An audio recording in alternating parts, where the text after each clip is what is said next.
Saudara-saudara sekalian, jemaat yang dikasihi oleh Tuhan, mari kita belajar tentang firman Tuhan dan mari kita mengenal kegeraan Tuhan melalui gerejanya. Gereja adalah tanda dari kegeraan Tuhan. Maka mari pada minggu ini kita belajar firman Tuhan dan kita turut bergerak di dalam kegerakan Tuhan, gereja Tuhan di dalam kegerakannya. Mari kita berdoa. Bapa di dalam surga, kami mengucap syukur. Meskipun ibadah kami, ibadah online dan jemaat ada di tempat masing-masing. Tapi di dalam keyakinan kami, Engkau menyatukan kami di dalam kuasa Roh-Mu. Dan firman Tuhan yang diberitakan melalui media ini adalah firman kebenaran yang menggerakkan, menggetarkan, dan membawa kami kepada kebenaran Tuhan. Dan ketika kami dibawa pada kebenaran Tuhan, kami dibawa pada kegerakan Tuhan. Karena kami percaya, tidak ada kegerakan Tuhan tanpa kebenaran Tuhan.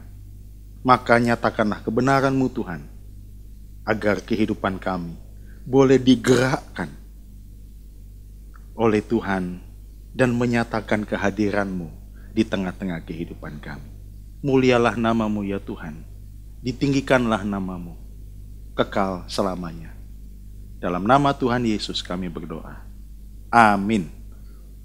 Saudara-saudara, mari kita membuka Alkitab kita dari Kisah Rasul pasal yang kedua. Kita akan membaca ayat 41 sampai dengan ayat 47.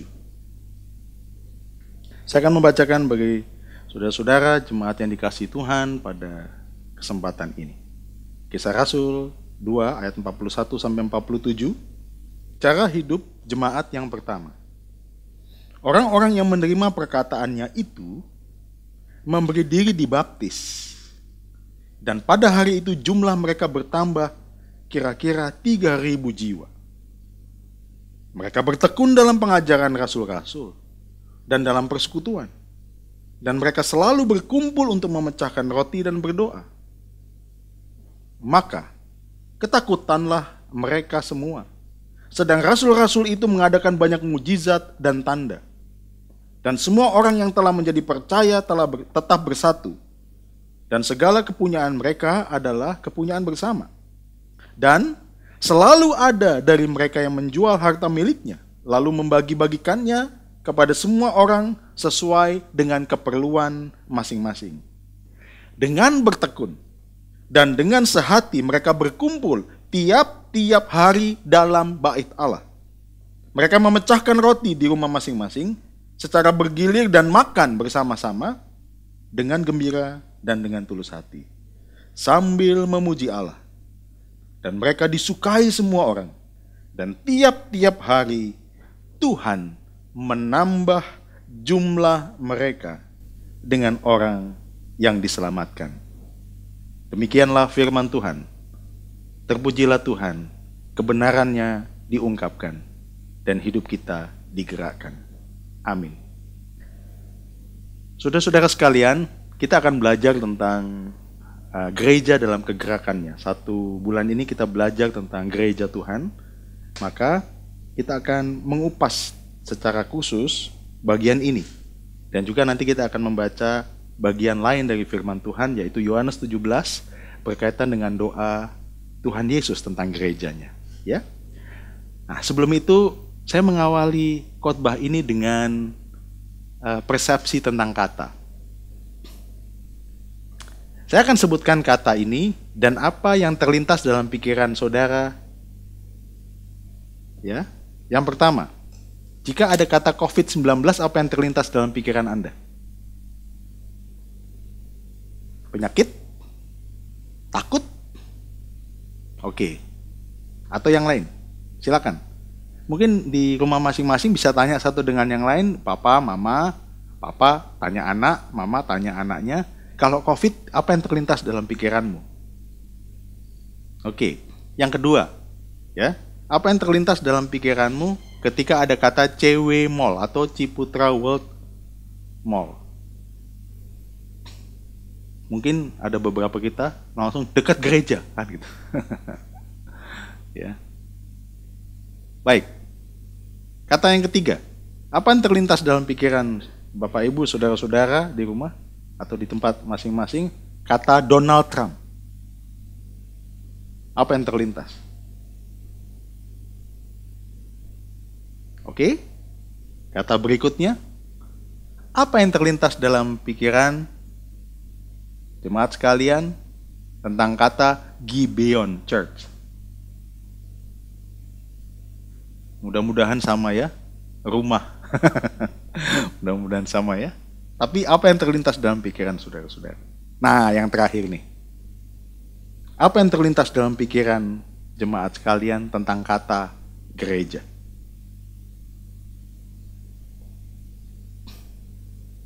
Oke. Kalau Anda ingin mengkonfirmasi, coba tanyakan kepada tetangga saudara di sebelah kanan kiri gereja. Tanyakan kepada mereka begini, apa yang mereka pikir tentang gereja? Saya pernah tanya soalnya di tetangga kiri kanan gereja saya. Tahu jemaat apa yang mereka katakan? Mereka ngomong begini, menurut Bapak gereja itu apa? Waduh, bikin susah parkir, ribet. Lalu dia bilang berisik. Waduh, saya jadi bergumul ya. Kalau mereka mempersepsikan gereja demikian, apakah keberadaan kita ini sudah jadi berkat? Gitu. Nah, saudara-saudara, dari persepsi tentang kata ini, kita jadi bisa menilik dan juga bisa melihat, mengevaluasi. Sebenarnya, apakah kita sungguh-sungguh mengenal dan memahami tentang gereja itu? Nah, saudara-saudara, banyak orang itu bertanya begini, gerejamu ini mana sih? Atau ada orang yang bilang begini, gerejamu apa sih? Coba, kalau saudara bertanya kepada teman atau kepada orang lain tentang pertanyaan ini ya, gerejamu apa? Gerejamu mana? Kira-kira jawaban mereka apa? Saya gerejanya di GKI. Saya gerejanya di GBI gitu. Gerejamu mana? Gerejamu apa? Nah, itu mungkin mengarah kepada mazhab atau aliran atau denominasi. Atau waktu ditanya gerejamu apa? Atau gerejamu mana? Gereja saya di dekatnya CW. Atau gereja saya di dekatnya TP. Jadi yang lebih dikenal sebenarnya mallnya ya daripada gerejanya sih ya. Gereja saya di dekat mana? PTC kan gitu.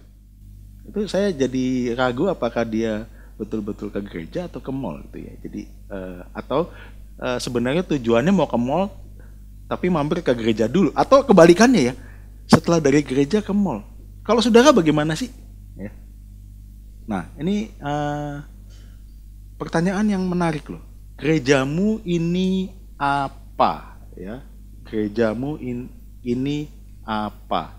Gerejamu ini mana? Saudara-saudara, apakah ada yang menjawab begini? Gerejamu apa? Gerejamu mana? Tapi menjawabnya gini, gereja itu persekutuan orang percaya. Ada nggak yang menjawab begitu? Rasanya jarang ya. Saudara-saudara, kalau kita melihat kata-kata di dalam bahasa-bahasa berbagai tempat, maka kita akan melihat sebenarnya mengerucut pada satu pengertian. Di dalam bahasa Inggrisnya church, dalam bahasa Yunaninya ecclesia, dalam bahasa Rusianya cerkev, dalam bahasa Belandanya kerk, di dalam bahasa Jermannya kirche, di dalam bahasa Tagalognya simbahan, di dalam bahasa Prancisnya Iglise. Nah, ini kemudian di dalam bahasa Spanyolnya Iglesia. Ya. Di dalam bahasa Tamil, ya kalau orang Tamil kan ngomongnya harus gini ya, Tevalayam kan gitu, supaya lebih mantap gitu kan, Tevalayam. Nah kalau Chinese, Chiaohui, ya maaf kalau saya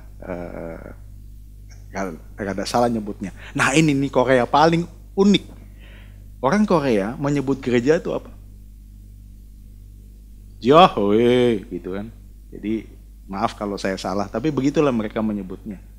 Jepang Cokai, Jawa itu Pasamuan, Batak Huria. Maka jangan heran ada gereja mereka disebut dengan Huria, HKBP itu Huria Batak Kristen Protestan. Nah ini dia, Portugis menyebut gereja dengan igreja, walaupun tulisannya pakai J. Maka itu diadopsi oleh Indonesia dengan menggunakan istilah gereja. Dari semua pengertian itu, dari bahasa-bahasa yang berbeda itu, semua mengkerucut kepada pengertian ini, jemaat sekalian. Gereja adalah orang-orang percaya yang telah dipanggil keluar dari kegelapan, masuk ke dalam terang Allah. Gak berhenti sampai di sana. Kenapa gak berhenti sampai di sana? Itu bukan tujuan akhir. Orang-orang yang telah dipanggil keluar dari kegelapan. Jangan lupa, kalau di dalam Petrus mengatakan melakukan perbuatan-perbuatan. Artinya tidak berhenti sampai di sana. Perbuatan apa? Menghadirkan kerajaannya. Jadi gereja adalah orang-orang yang dipanggil keluar dari kegelapan, masuk kepada terang Kristus. Tidak berhenti sampai di situ. Mereka yang dipanggil keluar ini dipanggil kembali untuk menghadirkan kerajaannya.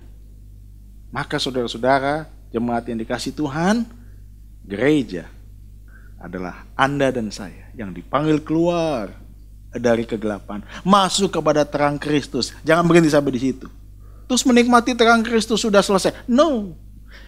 Menghadirkan kerajaan Allah di tengah-tengah kehidupan kita. Itulah gereja. Nah kalau gereja cuma kumpulan orang dari terang, jadi kita kumpul sesama terang gitu, terus kemudian ya sudah kita kumpul-kumpul aja, itu sebagian. Tetapi Anda dikumpulkan dari kegelapan masuk kepada terang untuk apa? Menghadirkan kerajaan Allah. Maka begini, kegeraan kerajaannya itulah saudara-saudara bisa nyata melalui partikular dan universal. Apa itu maksudnya? Partikular itu adalah contoh, GBI itu partikularnya apa ya? Wilayah sini. GKI Pregolan mana? Ya wilayah situ. GBI diaspora ya wilayah itu. Kita ini gereja yang ada di dalam konteks partikular, setempat. Tetapi jangan lupa teman-teman, GBI, Gibeon, GKI Pregolan, dan gereja yang lain ada di dalam sebuah kegeraan yang universal. Artinya apa? Kita bergerak untuk dunia. Jangan lupa itu. Nah, yang menarik sekali kegeraan kita bisa kelihatan, bisa juga tidak kelihatan. Kok tidak kelihatan, Pak? Contoh begini, saya mau nanya, saudara-saudara, persekutuan doa kelihatan nggak? Kelihatan toh ya, ada orang kumpul doa kan? Tapi saya mau nanya, doamu kelihatan nggak? Kesatuan doa itu kelihatan nggak? Kuasa doa itu kelihatan nggak? Ada yang terlihat, ada yang tidak terlihat. Tetapi walaupun tidak terlihat, eksis. Nah, ini yang penting nih. Eksis. Maka seorang tokoh gereja bernama Agustinus mengatakan dua realitas gereja. Yang pertama kelihatan, yang kedua tidak kelihatan. Walaupun tidak kelihatan, eksis. Realistis. Realita. Hal yang nyata. Nah, saudara-saudara, kalau saudara melihat di tayangan itu, ya, gereja terdapat dua realitas. Yang pertama substansinya, yang kedua wujudnya. Nah, coba kita melihat ya bagian ini. Ini menarik sekali. Kegeraan gereja itu kegeraan yang bisa tidak terlihat. Tetapi kegeraan gereja juga bisa terlihat. Kalau yang tidak terlihat itu apa sih, Pak? Ya kita semua orang-orang percaya dimanapun kita berada. Ketika kita berdoa bagi bangsa ini, bagi kota ini, untuk menghadapi COVID-19, di rumah masing-masing. Kata-kata kita, doa kita mungkin tidak terlihat, tapi kita disatukan untuk kita menaikkan doa. Apapun gerejanya. Ya. Lalu saudara-saudara, yang tidak kelihatan adalah nilai-nilai dasar kita. kasih kita kepada Tuhan, pengabdian kita kepada Tuhan, komitmen kita kepada Tuhan. Nah, terus kemudian ada yang terlihat. Pasti ada yang terlihat. Biasanya atau umumnya ini sejalan lurus. Apa yang menjadi substansi itu kemudian terlihat di dalam wujud. Ya, ini tidak bertolak belakang. Ya, apa yang menjadi substansi dan menjadi wujud tidak bertolak belakang. Saudara-saudara, yang terlihat adalah institusinya, organisasinya, nama gerejanya. Itu kelihatan. Maka kalau orang lewat sini kan ada pelang besar-besarnya. Ini gereja apa nih? Ditulis Gibeon Church gitu ya. Ritus itu apa? Ritual ibadah. Nanti ada perjamuan kudus. Tugas dan peran, ada kunjungan dan macam-macam. Dan program-program ya. Saya lihat juga ada beberapa program yang dilakukan oleh gereja ini. Saudara-saudara, itu sesuatu yang terlihat. Gereja ada substansinya, tapi gereja juga berwujud. Berwujud kepada hal-hal yang nyata, ya, yang nyata. Tetapi antara substansi dan wujud tidak bertolak belakang. Memang sering kali terjadi antara substansi dan wujud ini bertolak belakang. Maka saudara-saudara tahu, di dalam sejarah gereja, ketika ada penyimpangan-penyimpangan di dalam substansi dan di dalam wujud, Tuhan selalu bergerak untuk memulihkan gerejanya. Supaya apa? Supaya gerejanya bisa tetap menghadirkan kerajaan Tuhan. Ya, saudara-saudara, saya mau mengajak kita melihat, merefleksikan ini, gereja dalam kegeraannya. Saudara ingat kapan gereja itu lahir? Ingat? Betul. Diperkirakan sekitar 30 Masehi pada saat beberapa saat setelah Tuhan Yesus naik ke sorga, ya. Kemudian ada hadirnya Roh Kudus pada hari Pentakosta, pasal 2. Dan saudara melihat di sana ya, ayat yang kita baca tadi, 3.000 orang. Ini dari berbagai macam tempat nih. Ya, dari Ethiopia, dari Libya, dari Arab, itu kumpul di sana di Yerusalem waktu itu pada hari Pentakosta.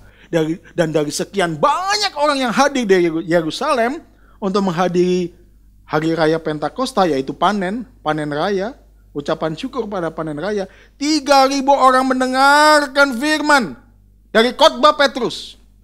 Firman Tuhan pada ayat-ayat berikutnya, ada gerakan hati mereka, ada sentuhan Roh Kudus di dalam hati mereka. Dan mereka itu memberi diri dibaptis. Berapa orang? 3.000 orang. Dan inilah kelahiran gereja. Maka saya menggunakan istilah reproduksi. Karena apa? Setelah itu saudara-saudara, pada tahun-tahun berikutnya, ini terus reproduksi. Roh Kudus terus menghasilkan jiwa-jiwa. Terus menghasilkan orang-orang yang percaya pada Yesus. Ini reproduksi terus. Yang pertama, reproduksi gereja, Roh Kudus membentuk gereja. Sampai sekarang, saudara-saudara, kita patut bersyukur, apapun nama gerejanya, ketika dia mengaku bahwa Yesus adalah Tuhan dan Juru Selamat, dia adalah Allah, maka kita disatukan di dalam sebuah ikatan, disatukan di dalam sebuah kegeraan. Amin. Ya, saudara-saudara, Anda dan saya, apapun nama gereja kita, Anda dan saya disatukan di dalam kegeraan Tuhan. Karena apa? Anda dan saya dilahirkan oleh Roh Kudus. Anda dan saya dilahirkan oleh Roh Kudus. Katakan kepada kiri kananmu ya, di tempatmu berada, saya dilahirkan oleh Roh Kudus. Konfirmasi kepada kiri kananmu ya, di tempatmu berada, kamu dilahirkan oleh Roh Kudus. Kita dilahirkan oleh Roh Kudus. Semua gereja yang mengaku Yesus adalah Tuhan dan Juru Selamat dilahirkan oleh Roh Kudus. Dan kita ada di dalam kegeraan itu. Yang kedua, saudara-saudara, memang gereja itu dilahirkan oleh Roh Kudus. Tapi gereja diisi oleh orang-orang yang juga tetap ada di dalam natur dosa. Menyimpang itu terjadi, saudara-saudara, penyimpangan di dalam gereja. Maka ingat ya, kalau di dalam sejarah, gereja pernah memasuki masa kegelapan. Di mana gereja itu isinya cuma politik. Gereja dimanfaatkan oleh penguasa-penguasa. Gereja dimasuki oleh ajaran-ajaran yang nggak tahu ajaran dari mana tuh. Ajaran budaya, ajaran tradisi, semua dimasukin sana. Jadi nggak jelas saudara-saudara. Campur-campur semua. Nah disitulah ada gerakan reformasi 1517. Wah ini luar biasa. Maka istilah saya yang kedua adalah reformasi gereja. Ya, ini kata yang mungkin perlu kita ingat. Ecclesia Reformanda Semper Reformata Secundum Verbum Dei. Yang artinya hati-hati terhadap COVID. Bukan ya, artinya bukan itu. Artinya adalah gereja reformasi adalah gereja yang terus-menerus diperbaharui. Diperbaharui oleh apa? Secundum Verbum Dei. Sesuai dengan kebenaran firman Allah. Reformasi membawa kita kembali bahwa kita diperbaharui bukan karena tradisi, kita diperbaharui bukan karena otoritas manusia, kita diperbaharui bukan karena apa? Bukan karena kalimat-kalimat manusia. Tapi saudara-saudara, Anda dan saya diperbaharui. Gereja terus-menerus diperbaharui. Karena apa? Karena kebenaran firman Tuhan. Maka saudara-saudara dulu, firman Tuhan ini tidak boleh dipegang oleh siapapun. Tidak boleh dibaca oleh jemaat. Tidak boleh saudara-saudara. Yang boleh membaca ini adalah orang-orang tertentu yang diberikan hak. Waduh. Jadi jangan dulu ya, kalau zaman kegelapan gak boleh kamu bawa apa? Alkitab mau kemana? Mau ke gereja? Oh gak boleh bawa ginian. Terus baca di rumah ya. Baca aja ya, harus diam-diam. Baca kalimat terus itu. Wah ditangkap loh. Disiasat gereja namanya. Tapi saudara-saudara, sejak reformasi, Martin Luther, John Calvin, Zwingli membawa semua orang ya untuk kembali kepada firman Tuhan. Maka setelah itu firman Tuhan diterjemahkan dalam banyak bahasa. Dulunya cuma satu bahasa. Ya. Memang ada usaha untuk menerjemahkan dalam bahasa lain, tapi itu juga diam-diam. Setelah itu saudara-saudara semua diterjemahkan di dalam bahasa-bahasa lain. Dan saudara tahu, percetakan pertama Alkitab dan memperbanyak ini adalah di kota yang bernama Wittenberg. Terjemahan Alkitab bahasa Jerman. Kenapa? Supaya apa? Supaya banyak orang membaca dan mengerti. Kita ini ya, Pak, saya ini Alkitab saya bahasa Indonesia. Apakah saya harus belajar bahasa Ibrani dan Yunani supaya saya betul-betul hidup dalam firman Tuhan? Belajar bahasa Ibrani dan Yunani bagus. Tapi saudara harus yakin, ketika engkau membaca di dalam kalimat bahasa Indonesia pun, itu adalah kebenaran firman Tuhan. Ya, saudara-saudara. Maka 1517 gereja dikembalikan. Ya, ini sebagai respon masa kegelapan dan humanisme. Otak manusia itu menjadi lebih utama daripada apa? Daripada firman Tuhan dan kebenaran firman Tuhan. Ya, tapi saudara-saudara kemudian kegerakan Tuhan tidak berhenti. Tahun 1900-an, terutama di awal 1900-an, gereja mengalami revitalisasi. Apa tuh Pak revitalisasi? Ada yang tahu? Revitalisasi. Revitalisasi adalah membangkitkan kembali, disetrum gitu loh. Saudara pernah kesetrum? Ya mungkin teman-teman yang ada di dalam dunia mekanik dan listrik pernah kesetrum gitu ya. Saudara, gereja waktu itu tidur ya, diem. Karena apa? Rasionalisme. Adem, diem. Malah nggak ada semacam beku gitu loh. Maka saudara-saudara pada tahun itu ada setruman yang diizinkan oleh Tuhan. Bahwa Roh Kudus menyentak kembali gerejanya. Merevitalisasi gerejanya. Sehingga mereka memikirkan kembali tentang pengalaman-pengalaman iman. Tentang kuasa Roh Kudus dalam gerejanya. Tentang karunia-karunia yang mungkin banyak ditinggalkan oleh gereja-gereja. Gereja sudah saklek dengan tradisi. Ya, lahir di dalam keluarga Kristen. Yang penting identitasnya Kristen, KTP-nya Kristen. Ini disentak nih. Supaya mereka kembali. Kekristenan adalah sebuah relasi dengan Yesus. Dan digerakkan di dalam pengalaman-pengalaman iman. Ini revitalisasi gereja. Dan yang terakhir, tahun 2020 ini, adanya COVID-19, saudara tahu? Tuhan izinkan ini terjadi untuk memperbaharui gereja di dalam area apa? Reorientasi gereja. Apa itu reorientasi gereja? Saya menekankan reorientasi gereja pada zaman akhir. Karena setelah zaman ini nggak ada zaman lagi. Karena Tuhan Yesus datang kedua kali menjemput kita semua, amin. Dan kita ada di sana. Ya, masuk di dalam sebuah perjamuan kawin anak domba luar biasa. Ya. Maka, saudara tahu nggak kenapa peti mati orang Kristen di samping kiri kanannya seringkali diukir lukisan perjamuan kudus? Ada yang tahu? Tapi nanti waktu saudara perjamuan kudus, jangan pikir gini ya, itu nanti perjamuan ini akan saya taruh di peti mati saya. Bukan gitu ya maksudnya. Ya. Saudara tahu kenapa? Karena keyakinan kita. Kematian adalah merupakan satu tahap kita menerima janji Tuhan. Janji Tuhan untuk apa? Bersekutu dengan sempurna dengan Tuhan Yesus. Ini luar biasa. Kematian itu bukan ending bagi Anda dan saya. Tapi itu merupakan sebuah fase untuk kita menerima janji Kristus. Nah, perjamuan kudus ini yang kita nanti lakukan ya, sebentar. Itu mengingatkan kita, komunio, ya, satu persekutuan yang indah dengan Yesus. Disatukan dengan Yesus. Maka saudara-saudara, di dalam gereja zaman akhir ini, COVID-19 ini membawa kita pada reorientasi gereja. Bahwa apa? Tuhan Yesus itu penguasa di udara. Saudara tahu, Efesus mengatakan apa? Iblis itu penguasa di mana? Di udara. Betul saudara. Coba saudara lihat isinya YouTube itu, atau di tempat-tempat di dunia maya itu, isinya apa sih? Kalau nggak pornografi, apalagi? Pelecehan ini dan itu. Wah, ketidaksantunan. Informasi-informasi yang membuat kita bingung. Tapi dengan adanya gereja-gereja masuk online, saya bersyukur. Karena apa? Tuhan Yesus menunjukkan kuasanya di dunia itu. Ya. Dan melalui tayangan ini, dan melalui tayangan-tayangan gereja, ini merupakan sebuah apa ya? Sebuah fight back. Satu serangan kerajaan Allah masuk ke dalam area-area itu. Supaya kebenaran diberitakan. Tanpa kita tahu siapa orang yang mendengarkan. Saya juga nggak tahu siapa orang yang mendengarkan ibadah online ini atau firman Tuhan online ini.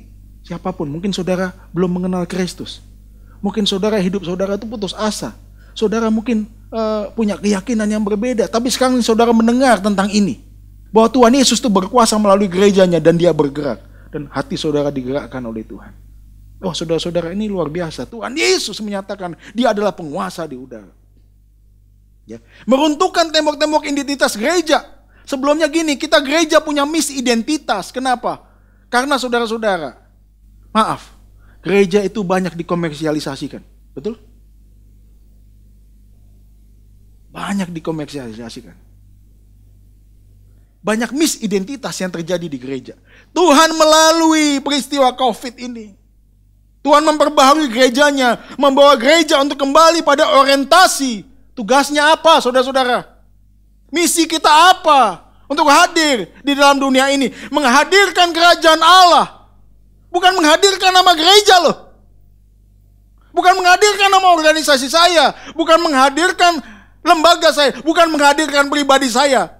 Lebih celaka lagi, orang lebih ingat pribadinya daripada Yesus. Serupa dengan siapa? Serupa dengan pendetanya. Maka heran saya ketemu sama teman ya.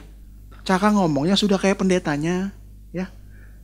Terus cara nengkingnya sudah kayak pendetanya. Kalau nengking setan nggak pakai cara gitu Pak. Setan nggak berani Pak. Setan masih berani Pak. Tapi kalau caranya kayak gitu Pak. Caranya gimana? Caranya itu harus suaranya mirip dengan suara pendeta saya Pak. Itu passwordnya langsung setan itu lari. Ya ampun, saya berpikir. Harus cara begini, cara begini. Caranya adalah percaya pada Yesus. Percaya pada kuasa Yesus. Berdoa kepada Tuhan Yesus. Dan kita membawa hadirat Tuhan Yesus. Itu saudara-saudara. Nah, ini terjadi misgereja. Banyak saudara-saudara di dunia ini. Di Indonesia dan juga di Surabaya ini. Gereja mengalami misidentitas. Maka melalui COVID-19 ini, gereja tuh dihancurkan tembok-temboknya, saudara-saudara. Mungkin ya, orang GKI bisa nonton online-nya GBI, ya kan? Mana tahu saya. Tapi orang GBI juga bisa nonton online-nya GKI. Terus ditanya, kamu jemaat mana? Ayo. Ya, saya tetap jemaat GBI, tapi saya juga belajar dari GKI. Nah, ini yang dimau Tuhan Yesus. Saya orang GKI, tapi saya mau belajar dari GBI. Wah, luar biasa. Ini kerinduan saya. Saya percaya ini juga kerinduannya Pastor Mike. Ya. Untuk bersama-sama kita saling belajar. Kita bertumbuh bukan serupa dengan gerejanya. Bukan serupa dengan saya, saudara-saudara. Tapi serupa dengan Kristus. Dan marilah kegerakan ini membawa jemaat kita untuk kembali kepada Yesus. Bukan kembali pada tradisi. Bukan kembali pada institusi. Bukan kembali kepada hal-hal yang sebenarnya mengganggu hubungan kita dengan Tuhan. Ini reorientasi gereja. Amin, saudara-saudara.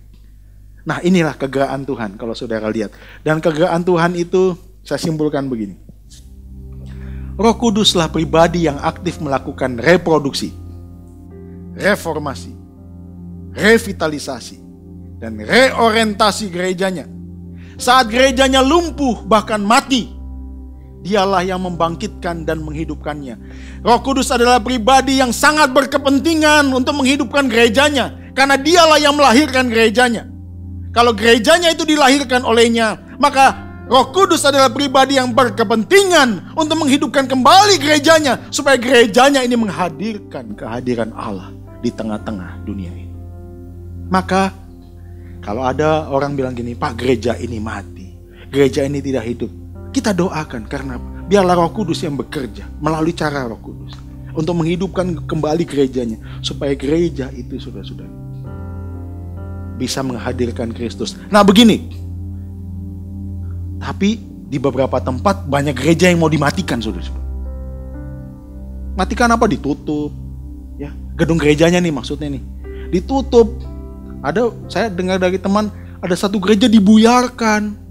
Ada satu gereja disegel. Oh, tenang aja, saudara-saudara. Kita percaya. Gereja itu bukan gedungnya, maka ingat ya. Kata lagu anak sekolah minggu, masih ingat? Gereja bukanlah gedungnya dan juga bukan menaranya. Kalimat berikutnya apa? Lihat di dalamnya, bukalah pintunya, lihat di dalamnya. Gereja adalah orangnya. Anda dan saya adalah gereja, dan tidak ada yang bisa menutup gereja. Karena apa? Roh Kudus yang melahirkan, Dia yang akan memelihara gereja itu. Maka darah kaum martir, walaupun dia boleh saja ditiadakan di dalam dunia ini, ada satu keyakinan, pemberitaan para martir itu tidak akan pernah berhenti. Maka saudara-saudara, ini kegerakan Tuhan. Dan Anda dan saya dipakai di dalam kegerakan ini. Puji Tuhan. Karena apa? Nama Tuhan kita muliakan. Dan gereja Tuhan bangkitkan. Nah, saudara-saudara, ini catatan di dalam Kisah Rasul pasal 2. Tapi sebelumnya kita mengingat substansi dari gereja itu ada 5 substansi ya. Tuhan Yesus berdoa. Ingat gak saudara-saudara? Yohanes 17. Tuhan Yesus itu berdoa untuk siapa? Untuk mereka. Mereka ini siapa sih? Pengikutnya. Pengikutnya ini siapa? Gereja. Dan saudara-saudara, di dalam doa Tuhan Yesus ada 5 poin yang Tuhan Yesus doakan untuk mereka, untuk gereja. Cepat saja saudara-saudara, 5 yang didoakan. 5 pokok doa yang didoakan oleh Tuhan Yesus bagi gerejanya. Yang pertama, supaya gerejanya mengalami sukacita. Betul nggak? Kalau Anda bergereja tanpa sukacita, sebenarnya ngapain Anda bergereja? Pak, saya gereja kok tambah ini ya, tambah sepet ya, tambah sumpek ya. Oh iya? Kalau itu perasaanmu, kamu harus kembali kepada sukacitamu. Siapa tahu itu hanya perasaanmu dan pikiranmu aja. Tapi saudara, namanya bergereja, gereja dan bersekutu, itu harus ada sukacita. Maka sukacita ini penting saudara-saudara. Kita melayani dengan sukacita. Amin. Kita melayani dengan sukacita. Saya berkhotbah dengan sukacita. Saudara melayani di dalam doa dengan sukacita, bukan dengan tekanan gitu loh. Ini karena nanti kalau nggak doa saya dimarahin sama pendeta. Waduh, ini gawat nih. Atau saya dimarahin sama mertua, kan gawat. Bukan saudara, bukan karena tekanan, tapi karena sukacita. Sukacita itu membawa kita untuk melayani. Yang kedua, doa Tuhan Yesus. Ya, pokok doanya mereka dikuduskan di dalam kebenaran firman. Ini luar biasa saudara-saudara. Maka gereja itu kudus. Ini maksudnya. Dikuduskan terus. Dipisahkan dari dunia. Dibetulkan oleh firman Tuhan. Dan yang menarik, kekudusan ini yang didoakan Tuhan Yesus bukan supaya mereka ini menjadi sempurna di dalam dunia. Bukan saudara-saudara. Atau dia menjadi imun. Bukan itu. Tapi kekudusan sini dibicara apa? Sebuah proses pembaharuan yang terus-menerus. Maka gereja harus menyatakan kekudusan Allah. Ya. Dosa disingkapkan. Bukan dihakimi, bukan dikutuk, tapi orang yang berdosa, ayo kita bawa kembali bertobat dan kita menguduskan dia. Ya. Yang ketiga, itu misi pengutusan. Gereja itu ada misi pengutusan. Seperti engkau sudah mengutus aku, maka engkau juga aku mengutus mereka. Ini ada pengutusan. Pengutusan itu apa sih saudara-saudara? Gereja itu harus ada pengutusan. Keluar, memberitakan, melayani. Ya? Dan yang keempat, itu ada kesatuan.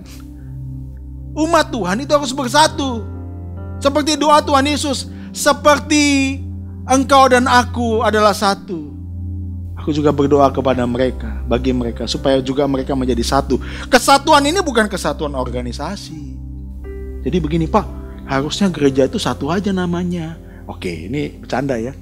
Kalau nanti misalnya Anda memilih, ada peraturan di Indonesia gereja harus satu-satu nama. Anda pilih nama GBI atau GKI. Nah ini bercanda aja ya. Kalau saya sih lebih malah memilih nama GBI ya. Kalau saya. Gereja Bahasa Indonesia maksudnya. Ya. Jadi saya di satu, nggak nama-nama yang lain. Ya. Nah ini bercanda aja ya saudara-saudara, jangan dimasukin hati ya. Dikeluarkan dari hati aja. Ya. Tapi gini, kesatuan ini bukan kesatuan organisasi. Jangan diseragamkan. Karena Tuhan itu mencintai keberagaman. Nah kalau gitu, Pak ini poinnya nggak jelas. Tapi harus jadi satu. Satunya di mana? Satu itu di dalam tujuan. Satu itu di dalam ketundukan. Satu itu di dalam penyembahan kepada Allah. Itu yang jadi satu. Tujuan kita melayani apa? Memuliakan Tuhan. Itu harus satu. Bukan memuliakan diri kita. Bukan memuliakan ambisi pendeta. Bukan saudara-saudara. Satu itu adalah memuliakan Tuhan yang kita layani. Dan yang terakhir adalah kasih. Kenapa Tuhan Yesus di ayat 26 pasal 17 itu mengakhiri dengan kasih? Itu kesimpulan yang manis. Coba gini. Saya menggunakan istilah ambillah. Ambillah kasih dari sukacita. Hasilnya? Hasilnya apa? Itu adalah kebahagiaan yang semu. Ambillah kasih dari kekudusan. Hasilnya? Maka saudara akan mengalami apa? Saudara akan mengalami penghakiman. Tanpa kasih, kekudusan, hanya penghakiman. Ambillah kasih dari pengutusan. Saudara merasakan apa? Akan terjadi kolonialisme baru. Ya. Ambillah kasih dari, ada penjajahan. Kalau Anda menarik kasih dari pengutusan, dan ambillah kasih dari kesatuan. Yang terjadi apa? Tirani, otoriter. Kasih itu penting. Maka doa Tuhan Yesus ini menjadi DNA gereja. Gereja perlu punya dasar kasih. Nah, ini substansi yang perlu gereja bangun. Apapun program, apapun bentuk, apapun institusi gereja, 5 dasar DNA ini atau dasar nilai dasar ini harus ada di dalam semua gereja, harus ada di dalam semua program gereja, harus ada di dalam kegerakan kita. Ya, teman-teman. Maka ini juga menjadi semacam cek kita, ya, evaluasi kita, evaluasi saya. Nah, saudara-saudara, nilai dasar ini terwujud. Kalau lihat Kisah Rasul pasal 2, maka saudara akan melihat wujud-wujud dari nilai dasar ini. Dan saya melihat nilai wujudnya adalah begini. Pedagogia. Apa itu pedagogia? Pedagogia adalah bertekun di dalam pengajaran. Yang ditekankan ini pengajaran rasul-rasul. Karena rasul-rasul diberikan otoritas oleh Tuhan. Untuk apa? Mengajarkan kebenaran. Kebenaran yang diajarkan oleh Yesus. Saudara tahu? Tuhan Yesus beberapa kali mengutip perjanjian lama, ada tertulis. Waduh, itu otoritas itu. Ya. Musa pernah menyatakan, itu otoritas, saudara-saudara. Ketika Tuhan Yesus mengatakan begitu, berarti dia menerima Taurat itu. Dan pengajarannya tidak bertolak belakang dengan Taurat. Pengajarannya sering bertolak belakang dengan tafsiran Taurat. Ya. Tapi tidak bertolak belakang dengan substansi dari Taurat itu. Maka saudara-saudara, rasul-rasul juga mengajarkan Taurat. Taurat seperti yang diajarkan oleh Tuhan Yesus. Maka begini, kita harus memperkuat jemaat kita di dalam pengajaran. Ini wujudnya. Yang kedua, koinonia. Koinonia itu adalah persekutuan. Persekutuan umat. Persekutuan satu dengan yang lain. Ya. Dan persekutuan ini saudara-saudara, ya, nyata. Memang persekutuan itu nyata dengan apa? Kumpul, ya.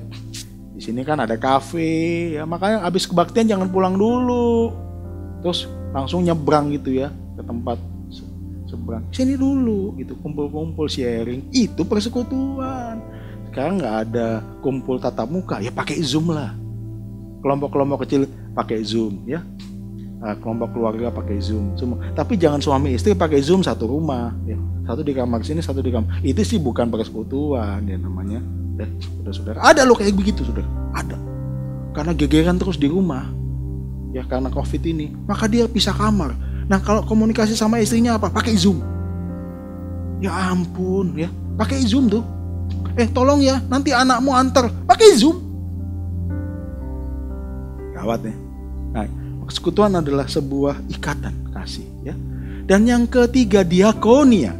Apa itu diakonia? Pelayanan kasih. Di dalam catatan Kisah Rasul itu tentang membagi miliknya, ya. Membagi-bagikan kepada semua orang yang membutuhkan.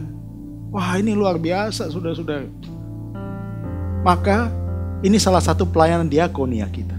Pelayanan diakonia kita adalah pelayanan kepada orang yang membutuhkan. Membagi nasi bungkus, membagi berkat kepada orang yang membutuhkan. Ini diakonia gereja. Dan yang keempat adalah liturgia. Apa itu? Ibadah. Kita berkumpul untuk memuji nama Tuhan. Allah Tritunggal, Allah Bapa, Putra, dan Roh Kudus. Di dalam kemuliaannya. Kita memuji Dia, kita menyembah Dia.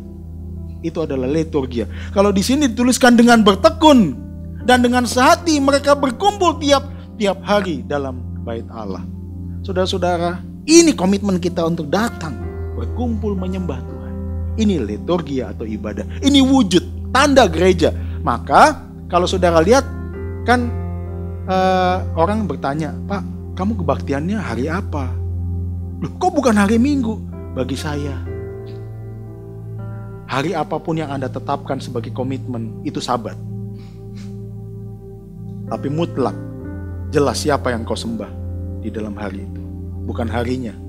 Maka kan ada sekolah minggu lagunya gini, hari ini harinya Tuhan. Terus bait kedua, hari Senin, hari Selasa, harinya Tuhan. Semua hari, tapi ada satu hari yang kau khususkan bagi Tuhan, ya. Dan yang terakhir saudara-saudara adalah marturia, yaitu kesaksian hidup. Perjamuan kudus yang barusan, yang nanti saudara akan terima. Bukan hanya saudara dipersatukan di dalam koinonia, tapi saudara memberitakan tentang kematian dan kebangkitan Kristus. Roti yang dipecahkan, anggur yang dicurahkan. Engkau memberitakan tentang kebangkitan kematian Kristus. Dan apa? Itu dilihat oleh orang. Dan orang percaya kepada Yesus sebagai Tuhan dan Juru Selamat. Ini kesaksian. Saudara-saudara, bersyukurlah bahwa engkau dan aku, gerejamu dan gerejaku, adalah gereja Tuhan. Di dalam kegeraan Roh Kudus. Dia yang mereproduksi. Dia yang mereformasi. Dia yang merevitalisasi. Dan dia yang mengorientasikan gereja.